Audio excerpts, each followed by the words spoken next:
notions and interpretative categories, like the one of Americanism, starting in the late 80s and early 90s. And in all his career, he reflected opening really a field of investigation about, in particular, the relation between Europe, United States, and the Soviet context. But it's a perspective that I think can be really helpful in our course.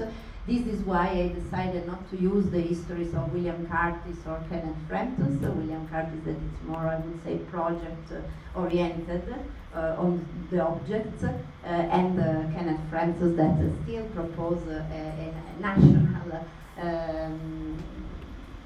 understanding of and classification of certain phenomena. I think the history of Jean-Louis Cohen can be really helpful because it's a history of discourses, a history of ideas, and can be really an important support in our discussion about architectural periodicals.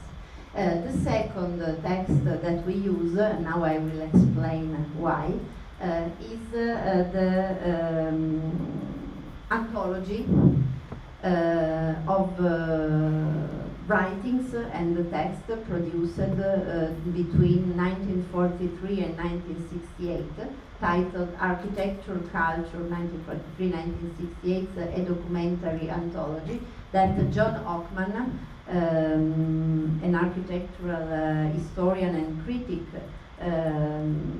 who was really active in architectural publishing in New York and the United States, starting from the late 70s, published in 1993. Why we thought that this text could be helpful for us? Because she proposed a very interesting approach, operation. She collected relevant original writing by architects, critics, and theorists between the 43 and 68. But all the sections are always introduced by this type of sidebars, double page, where she tried to highlight the most relevant moments, analyzing each.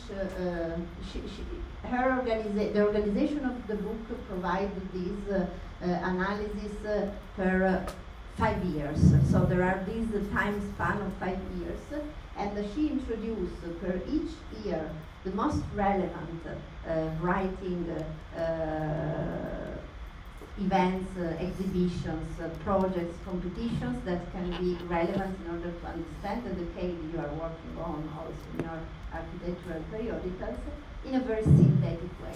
And then start the collection, the anthology of the writings. So I think as a format can be really an interesting tool for you to have for the ones of you maybe who are not really have a deep knowledge of that moment, of that decade that you choose to investigate, to have a general framework. And also for the lectures, since each lecture will address one or more periodicals in a very precise moment, in a very precise context, these two references can surely be relevant. And then the third book that we choose is the book by Adrian Forty, Words and Building, a vocabulary on modern architecture, in particular in the section of the book that proposed a specific reflection on the relation between language and images, language and drawings in the representation of architecture. Because Adrian Forty was in this book one of the first to try to reflect after a long season of studies about architectural drawings and the role of drawings in the representation of architecture, to reflect on the relevance to investigate language, and in particular this relation between language and drawing. So this is the part of the text that we will go through during the course. And then we will have a series of suggested readings that you can use. This is, of course, to provide you some initial references